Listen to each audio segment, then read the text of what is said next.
দেখেছেন হালাল স্ত্রীর পবিত্র চাহনি, তার মধ্যে বরকত আছে, ভালোবাসা আছে, তার ভিতরে ইবাদত আছে।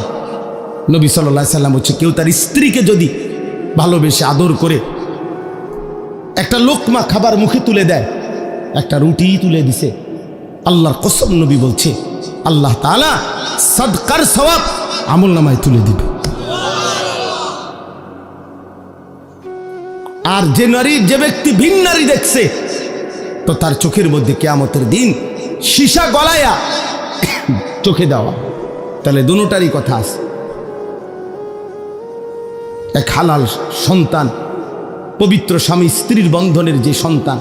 আমি তো প্রায় বলি, মিয়া আমার ছোট মেয়ে আছে, আমার ছোট্ট মেয়েটা আমার কাছে মনে হয় সবসময় আমি বলি, আর হাসি, আমার মেয়ে হাসলে আমার কাছে মনে হয় দুনিয়া হাসে, জগৎ হাসে।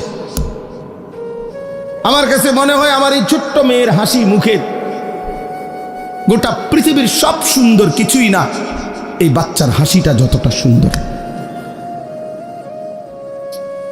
তাহলে এক বাচ্চা, এক স্বামী স্ত্রী, এক পবিত্র বন্ধন, বাবা, এর বরকতই আলাদা। তুমি কেন নারী দেখা, ছবি দেখা নষ্ট হয়ে যাবে? আমার বললাম, আমি এই 17, 18, 16 বছর বয়সে বাবা আরো নাদুস নুদুস চেহারা, সুরত, গাল, চোখ, মুখ আরো নাদুস নুদুস, আরো হৃষ্টপুষ্ট হওয়ার কথা। কিন্তু এখন তোমাদের অধিকাংশ ছেলের চেহারা, চোখ, গাল, মুখ ভিতরে ঢুকা। এটার একটা অন্যতম কারণ, মনে রাখো আমার কথা, একটা অন্যতম কারণ এই যে অব্যাহত নারী ছবি, নাচ, গান, উলঙ্গ দৃশ্য তোমরা যে দেখো, খোদার কসম, আল্লাহর কসম, আল্লাহর কসম, গুনাহ শরীরকে দুর্বল করে। এটা কিতাবে আছে। এজন্য চেহারার সৌন্দর্য থাকে না। চুল দিয়া সুন্দর না বাপ, দয়া করে এই জন্য ভালো হোক, সুন্দর হোক, আখলাক সুন্দর করো। আল্লাহ তাআলা আমাদের প্রতিটা ছেলেকে কবুল করে নেন। আল্লাহ তাআলা আমাদের এই মাহফিলকে কবুল করে নেন। আজকের এই সুন্দর আয়োজনের মধ্যে বরকত দান করেন। আমরা মনে রাখতে হবে, তাহলে আমাদের মেরাজ নবীজির ঠিক তারিখ খুঁজা এটা মূল বিষয় না, সবক নেওয়া মূল বিষয়। তাহলে আমরা সবক নেব, এক, আল্লাহর দ্বীনের জন্য আমার সব কোরবান হোক, তারপর আমি আল্লাহকে নারাজ করব না, বিনিময়ে আল্লাহ আমাকে সম্মান দেবেন। 2, মেরাজের শ্রেষ্ঠতম হাদিয়া 5 ওয়াক্ত নামাজ, সেটা আমরা জীবনের জন্য গ্রহণ করব। আমাদের জন্যই তো আনছেন নাকি, তা আমরা সেটা গ্রহণ করব। 5 ওয়াক্ত নামাজ। মেরাজ মানে খিচুড়ি না, মেরাজ মানে বিরিয়ানি না, মেরাজ মানে জিলাফি না, মেরাজ মানে 5 ওয়াক্ত নামাজের সেজদা। মেরাজ মানে আল্লাহর জন্য জীবন কোরবানি করা। মেরাজ মানে জীবনে আল্লাহর জন্য, দ্বীনের জন্য সমস্ত কষ্ট, জুলুম, নির্যাতন, লাঞ্ছনা, বঞ্চনা হজম করে আল্লাহকে রাজি করার চেষ্টা করা। এটা মেরাজ। মেরাজ মানে বিরিয়ানি। হ্যাঁ, হুজুর 12 ডেক করছে, 12 ডেক বিরিয়ানি। বাহ বাবা, কতক্ষণ গান গাইবো, গজল গাইবো, ডোলে লরে, বাহ। হ্যাঁ, খালাস খালাস। এরপরে বিরিয়ানি খাইয়া মাশাআল্লাহ মেরাজ পালন করছে। মেরাজ বলে পালন করছে, মেরাজ আবার পালন করে কেমনে? মেরাজ আবার পালন হয় কেমনে? আবার এটা মেরাজ তো সবক নেওয়া, যে নবী আমার কেন মেরাজে গেলেন, নবী আমার মেরাজ থেকে কি আনলেন। মেরাজ যদি পালন করতেই হয় তো প্রত্যেক দিনই তো পালন করা যায়, প্রতি ওয়াক্ত নামাজই তো মেরাজ। তাইলে তো 5 ওয়াক্ত নামাজ প্রতিদিনই তো মেরাজ, প্রতিটা সেজদার মধ্যেই তো মেরাজ। তো আপনি আলগা টোহান কিনতে, আমার ওই যে অনেকে আছে, আপনি দেখবেন সবে বরাত 3-4 দিন আগে জিঙ্গা, হুজুর নামাজটা কোন দিন, নামাজ কোন দিন, ডাকাইতে জিঙ্গায় নামাজ কোন দিন, মানে কি নামাজ বুঝছেন না? সবে বরাতারি, সবে বরাতে যে নামাজটা পড়বো, এবারে হিটা কোন দিন, ওটা নামাজ টোহায়, নামাজ টোয়াইয়া পায় না। নামাজ আড়াইয়া গেছে দেবীদের, নামাজ গেছে গে হেদিকে কসবার হেদিকে। নামাজ তো আয় কয় নামাজ কোন দিন? নামাজ তো প্রতিদিন। নামাজ কোন দিন? তো তুমি কি নামাজ টোয়াও? কি নামাজ টোয়াও? এই জন্য দয়া করে আমি বললাম, কোন একটি দিবস উদযাপন করা, কোন একটি দিন উদযাপন করা এটা মূল মাকসাদ না, বরং সবক নেওয়া মূল মাকসাদ। ঠিক আছে ইনশাআল্লাহ? নওজোয়ান রাগ হইও না, যখন যারে জেদ্দুর ধমক দিছি তোমার ভালোর জন্য বলছি। তুমি ভালো হইলে আমারও লাভ, তোমারও লাভ। তুমি সেজদা দিলে আমারও সওয়াব, তোমারও সওয়াব। তোমরা আগাইলে ইনশাআল্লাহ ইসলাম আগাবে, আগামী দিনে ইসলামের পতাকা উড়বে ইনশাআল্লাহ। সারা পৃথিবী আমরা আশাবাদী খুব যে ইনশাআল্লাহ আগামী সময়টা আমাদের ইসলাম। হ্যাঁ, এটা একটা সিরিয়ালে আছি আমরা, মানে এটা একটা নিয়ম আছে। কোরআন শরীফে একটা আয়াত আছে, আল্লাহ বলছে আমি মানুষের অবস্থা বদলাই, পরিবর্তন করি। ওয়া তিলকাল আইয়ামু নুদাবিলুহা বাইনান নাস। এজন্য মানুষ সবসময় হাসে না, সবসময় কাঁদে না। মানুষ সবসময় সুখে থাকে না, সবসময় দুঃখেও থাকে না। মানুষ সবসময় অসুস্থ থাকে না, সবসময় সুস্থও থাকে না। ঠিক কিনা? অবস্থা কি হয়? পরিবর্তন হয়। মুসলমানদের অবস্থা, একসময় পৃথিবীব্যাপী মুসলমানদের বাদশাহী ছিল, খেলাফত।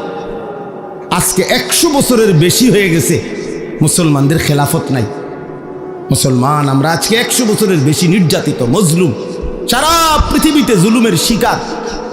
তো কাজেই আল্লাহ বলছে আমি মানুষের অবস্থা বদলাই। তাহলে এইবার এটা প্রমাণ করে ওলামায়ে কেরাম বলতেছেন যে এবার আল্লাহর সিদ্ধান্ত তো নতুন আসবে, পরিবর্তন হবে অবস্থা। তাহলে একসময় আমাদের হাতে রাজত্ব ছিল, মাঝখানে অনেক দিন আমরা রাজত্ব হারা, ঘর হারা, আমরা মজলুম, জুলুমের শিকার, নির্যাতনের শিকার। জমিনে ইমানদারের রক্তে জমিন ভাসছে বহুদিন। ইনশাআল্লাহ এইবার সিরিয়ালে নতুন করে আল্লাহর সিদ্ধান্ত যেদিনে আসে সেদিনই ইসলামের বিজয় হবে। মনে রেখো, এটা সিরিয়ালে আসি আমরা এখন। আমরা এখন সিরিয়ালে, বিজয়ের সিরিয়ালে। আলহামদুলিল্লাহ আমরা এখন বিজয়ের সিরিয়ালে আছি। এই জন্য সিরিয়ায় ইমানদারের বিজয় হয়েছে, আফগানিস্তানে ইমানদারের বিজয় হয়েছে, হয়েছে না? আরো হবে ইনশাআল্লাহ। আরো ফিলিস্তিনে একদিন ঘুম থেকে জায়গা তোমরা শুনবা ইসরায়েলের কুত্তারা নাই, ইসরায়েলের কুত্তারা নাই। শুনো, ফিলিস্তিনের বিজয় হবে একদিন ইনশাআল্লাহ। সারা পৃথিবীতে ইমানের বিজয় হবে। সেদিন তুমি আফসুস করবা, হায় চরিত্র কেন নষ্ট করলো। যে ব্যক্তি ফজরের নামাজ পড়লো সে আল্লাহ তাআলার জিম্মায় চলে গেল, মানে আল্লাহর দায়িত্বে চলে গেল। ঠিক এরকম নবী সাল্লাল্লাহু আলাইহি সাল্লাম বলেন, যে কোনো মজলিসে, দ্বীনি মজমায় ফাঁকা জায়গা পূরণ করে বসলো, সে আল্লাহর আশ্রয়ে চলে গেল। ফাকাদ আওয়া ইলাল্লাহ, বুখারীর রওয়ায়াত। অনেক বড় নেকি। আমরা অনেক সময় মনে করি আর কি আরেকজনকে ধাক্কাই দিই। বেটা তুমি আরেকজনকে নিজের হাতে আরেকজনরে আগায় দিলা কল্যাণের দিকে, নিজে রয়ে গেল পিছনের দিকে। বেউকুফি করলা বরঞ্চ। তুমি তো মনে করছো তুমি চালাক, তুমি তোমার জাগাত বসে রইছ, আর অন্য একজন আগাইছে, হে মনো বেউকুফ। না না, নিজের হাতেই বরং তাকে তুমি কল্যাণের দিকে, আখেরাতের দিকে একটু আগায় দিলা। কাজে সেই চালাক যে আগাইছে। দ্বিতীয় কথা হলো, সবার হাতের যেই মোবাইলগুলো, ওগুলো নামাও, নামাও ভাই, এগুলো নামাও। একটা মোবাইলও তুলে ধরো না ভাইয়া, সবার পকেটে মোবাইল রাখো। এই স্ট্যান্ড ছাড়া যেগুলো হাতের, এগুলো এমনি শুনো অল্প, আমি দেরি করব না, কিন্তু কিছুক্ষণ সময় আমরা মনোযোগ দিয়ে আল্লাহর কথা শুনি। এটা বহুত জরুরি বাপ। বসে থাকা নিচে কষ্টকর, বলা যেমন কষ্ট, শোনাটাও কষ্ট। আমি নিচেও বসে, আমি এখনও আলহামদুলিল্লাহ আমাদের বড়দের ওয়াজ আমরাও শুনি, এমন না যে শুধু ওয়াজ করি। প্রতি মাসে নির্ধারিত কয়েকদিন আছে আমার নিজেরই, যেখানে আমি বড় কয়েকজন বুজুর্গের বয়ান শুনতে যাই। এটা আমার ডায়েরিতে এন্ট্রি করা আছে। তাহলে আমরাও বয়ান শুনি। আমাদের বড় বুজুর্গ আলেমদের। তো বসে শোনাটার ক্ষেত্রে আমি নিজের অভিজ্ঞতা হলো যে লম্বা সময় যে ঘাড় সোজা করে শুনতে হয়, এতে ঘাড়ে ব্যথা করে, কষ্ট হয়। তাহলে বোঝা গেল শুনবার মধ্যেও কষ্ট আছে, বলবার মধ্যেও কষ্ট আছে। কিন্তু এই উভয় কষ্টের দ্বারা যদি কোনো বেনিফিট না আসে, উপকার না আসে, তাই লাভ হলো কি? ছোট বড় প্রতিটা আয়োজনের পিছনে অনেক, এই যে আওয়াজটা কেমন অন্যরকম বানায়, আওয়াজ এমন হয়ে গেল, বাহিরে না আওয়াজ হয়, ভিতরে আওয়াজ।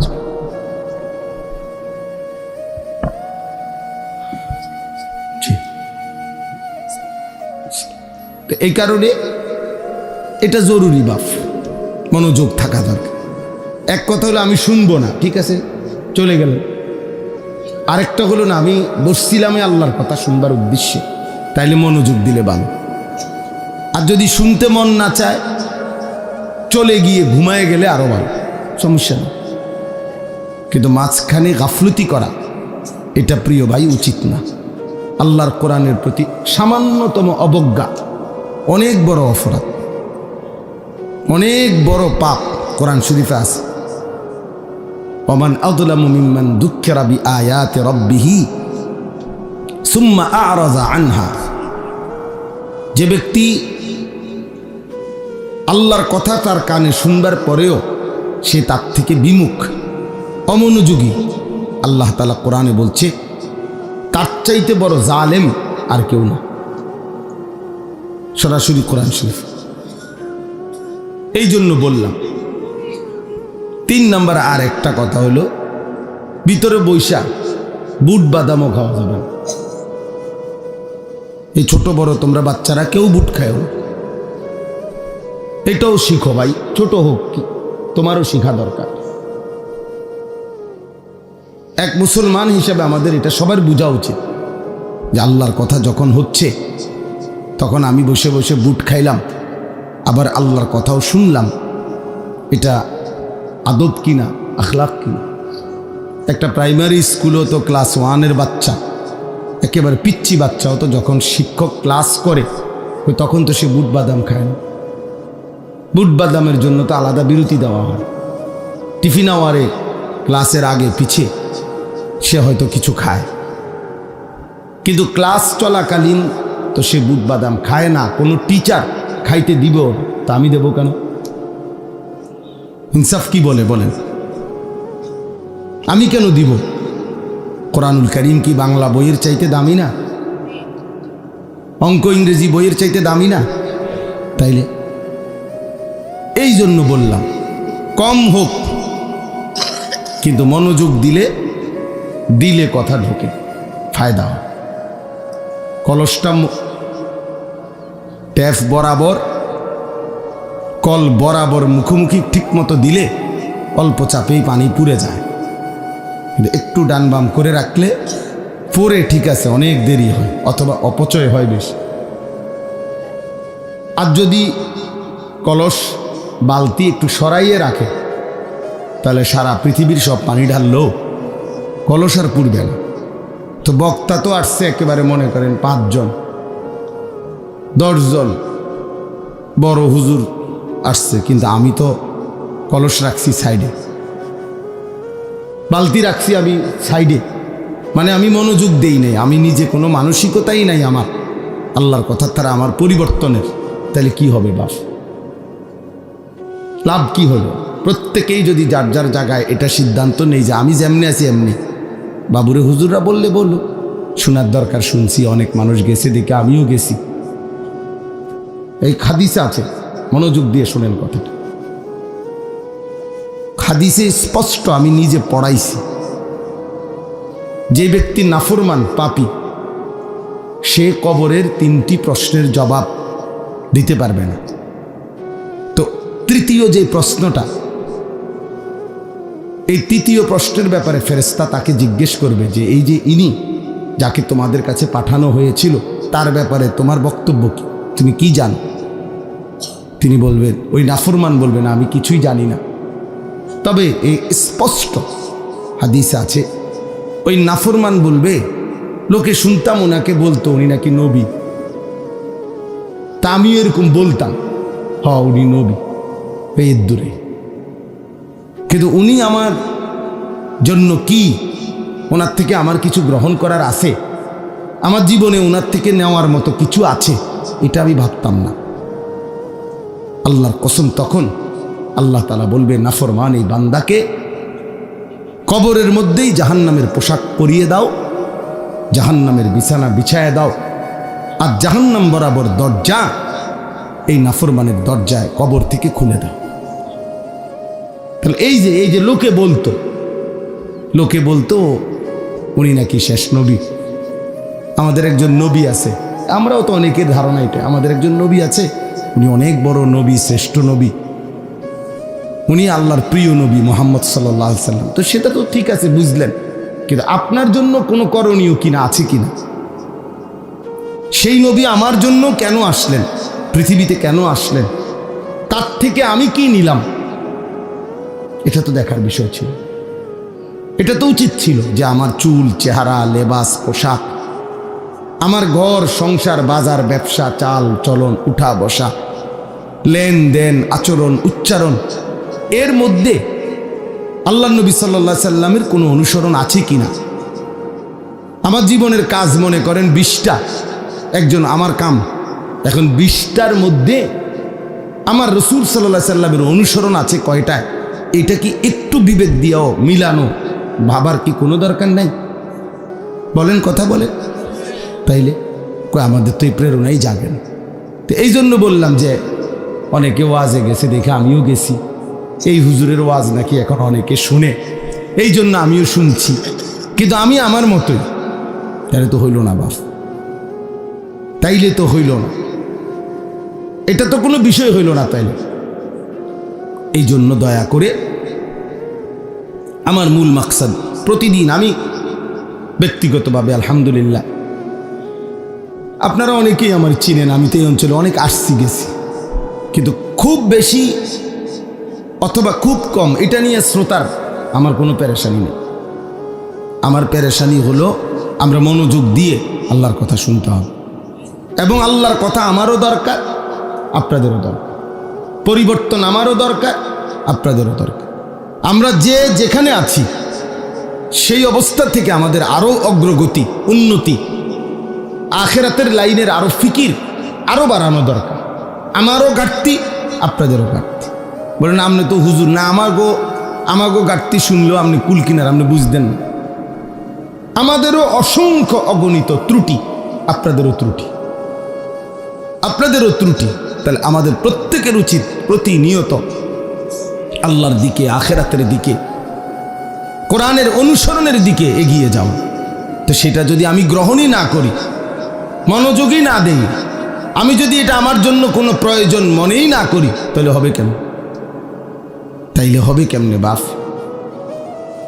আপনারা দয়া করে এই জন্য মনোযোগ দিয়ে উলামায়ে কেরামের কথা শুনুন। মাওলানা ইসরাফিল আমার অনেক ঘনিষ্ঠ মানুষ, পরিচিত মানুষ, আমাদের ক্যান্টনমেন্টের পাশাপাশি আমরা থাকি। মাওলানা ক্যান্টনমেন্টের একটা মেন ক্যান্টনমেন্টের একটা গুরুত্বপূর্ণ মসজিদে ইমাম, খতিব, মাদ্রাসার তার নিজস্ব একটা প্রতিষ্ঠানও আছে। অনেকক্ষণ বয়ান করছে, আমি তো শুনে অবাক যে একজন মানুষ এতক্ষণ বয়ান করছে। আল্লাহ তার হায়াতে বরকত দান করেন, জবানে বরকত দান করেন। তো বিষয়টা হইল আমরা কি নিলাম নিজের জন্য, যদি একটি কথাও না নিই। এই যে নওজোয়ান, কিশোর, তরুণ, তোমরা ছেলেরা, তোমাদের মেধা, পূর্ণ মেধা। তুমি যদি বলো তুমি বোঝো না, না, বুড়ো মানুষ কম বুঝতে পারে, কিন্তু জওয়ান তার সব কিছুই জওয়ান। যে যুবক, যে শক্ত সামর্থ্য জওয়ান, তার মেধাও জওয়ান। ছেলেটা নওজোয়ান, তার মেধা কি বুড়ানি? তাইলে তোমার বুঝ, বুদ্ধি, শক্তি, সাহস, হিম্মত, আকল, দিমাগ সব তাগড়া, জওয়ান। তুমি এই মুহূর্তে যে পরিমাণ ভার সইতে পারবা, আরেকজন 60 বছরের, 70 বছরের চাচা সেটা পারবে না। কোরআন শরীফে আছে স্পষ্ট, আল্লাহ তাআলা বলেন, এই আয়াতটা মনোযোগ দিয়ে শুনেন তাহলে বুঝবেন। আল্লাহ তাআলা বলেন, সূরা হজ, এই সূরাতে আছে, ফানুকিররু ফিল আরহামি মা নাশাউ ইলা আজালিম মুসাম্মা। আল্লাহ বলেন একটি নির্দিষ্ট সময় পরিমাণ আমি মায়ের পেটে মানব সন্তানকে, বাচ্চাকে অবস্থান করি, রাখি 9 মাস 10 মাস। এর মধ্যে একেবারে সংখ্যা কম বেশ হয়, সবার একেবারে গুনা 9 মাস, গুনা 10 মাস না। আল্লাহই জানেন কোন বাচ্চাটা কতক্ষণ থাকবে। আল্লাহ তাআলা বলেন সুম্মা নুখরিজুকুম তিফলান, অতঃপর আমি আল্লাহই তোমাদেরকে মায়ের পেট থেকে একটি বাচ্চা, তিফল মানে শিশু, একটা শিশু হিসাবে বের করে আনি। সুম্মা লিতাবলুগু আশুদ্দাকুম, অতঃপর আমি আল্লাহই তোমাদেরকে শক্তি সাহস শরীরের মধ্যে দিতে থাকি। ধীরে ধীরে সেই দুর্বল ছোট্ট বাচ্চা শক্ত সামর্থ্য জওয়ান বয়স হতে থাকে, আগাইতে থাকে। এ দেখেন আল্লাহ তাআলা বলেন ছোট্ট সেই শিশুটিকে আমি ধীরে ধীরে সামনের দিকে নিতে থাকি, শক্তি বাড়াই শক্তি বাড়াই শক্তি বাড়াই। 2 বছরের শক্তি তো 6 বছরে আরও বেশি, 10 বছর বয়সে আরও বেশি, 15 বছর বয়সে আরও বেশি, এইভাবে বাড়াইতে থাকি। এর মধ্যে আমি এই অবস্থায় 2টা কাজ করি। একটা হলো অমিনকুম মান ইউতাওয়াফা মিন ক্বাব, অমিনকুম মান ইউতাওয়াফা, কাউকে এই বয়স আগাইতে আগাইতে মাঝপথে মৃত্যু দিয়ে দেয়। অর্থাৎ কাউরে 18 বছর 25 বছর 30 বছর বয়সে কোনো এক সময় মৃত্যু দিয়ে দেয়। আর কাউকে কাউকে অমিনকুম মান ইউরাদ্দু ইলা আরজালিল উমর, এই কথাটা খেয়াল করেন। এবং কাউকে কাউকে আমি ইচ্ছে করে একেবারে চূড়ান্ত শেষ বয়স, একেবারে বৃদ্ধ আমি আল্লাহ তাআলা পৌঁছাই। কেমন বৃদ্ধ বানাই? এই যে উদ্দেশ্যে আমার কথাটা আয়াতের মধ্যে আছে, শেষ কথাটা, লিকাইলা ইয়ালামা মিন বাদি ইলমিন শাইআ। এই ভাই দেখো, আল্লাহ বলে আমি একজন মানুষকে সর্বোচ্চ বুড়া বানাইয়া এমন পর্যায়ে নিয়ে যাই যে এক পর্যায়ে আইসা তার অবস্থা এমন হয়, ইতিপূর্বে যত জ্ঞান তার ছিল এই পর্যায়ে আইসা আর তার কোনো জ্ঞানই থাকে না। কোনো জ্ঞান আর কি এরকম মাজুর হয়ে যায় 90 বছর 95 বছর। ওই যে হে তুমি পারতা না ভাই, আমি বললাম এই খামখেয়ালি করো না বাপ, বাজান এই মোবাইল তোমার ঘরে শেষ করে দিস। আহা, এই অসভ্য জিন্দিগি ভাইয়া, অসভ্য জিন্দিগি, এটা নির্লজ্জ জিন্দিগি, মনে রাখো। হায়া শরমহীন জীবন। যে কিছু ছেলের আছে তোমরা মানে কোনো কিছুতে যে, আরে মানুষের তো সামান্য ভদ্রতা থাকে না, কোনো ভদ্রতা নাই। মানে বাবা দেখুক, নাইলে দাদা দেখুক, নাইলে আলেম, নাইলে আল্লাহওয়ালা, অথবা গ্রামের মুরব্বী, যে ইচ্ছা সেই দেখুক, তার চোখের ন্যূনতম লজ্জা লাগে না, না আমার মোবাইল আমি দেখব। এখন এই যে মানসিকতা বাপ, এটা বড় নিকৃষ্ট মানুষ। মানুষের সামান্যতম কি থাকতে হয়? লজ্জা শরম থাকতে হয়। মানুষ জন্তু জানোয়ার না, মানুষ ইনসান। ইনসানকে আল্লাহ তাআলা শরাফত দিয়ে বানিয়েছে, ইনসানকে আল্লাহ তাআলা মর্যাদা দিয়েছেন। ইনসানের ভিতরে আল্লাহ তাআলা দেখেন, পৃথিবীর সমস্ত প্রাণী তার লজ্জাস্থান আলাদা ঢাকবার আলাদা কোনো আচ্ছাদন কাপড় নাই। সে তার নিজের শরীরের অংশ দিয়েই, লেজ দিয়া, রান দিয়া, 2 রানের মাঝখানে রেখে, অথবা লেজ দিয়ে নিজের লজ্জাস্থান ঢাকে অন্য প্রাণী। কিন্তু মানুষকে আল্লাহ তাআলা মর্যাদা দিয়েছেন। এজন্য আল্লাহ তাআলা মানুষের দেহে আলাদা শরীর কাপড় দিয়েছেন, যেন সে তার ইজ্জত, সে তার লজ্জা ঢেকে রাখে, ঢেকে রাখে। তার মানে মানুষের বিশেষত্বটা আলাদা ভাইয়া, আলাদা। তুমি একজনকে বলি না, সবাইকে বুঝাচ্ছি। এতটুকু আকল না থাকলে যে আমার এলাকা এটা, আমার গ্রাম, আমার গ্রামে আমার চাচা আছে, দাদা আছে, নানা আছে, আমাদের গ্রামে আলেম ওলামা আছে,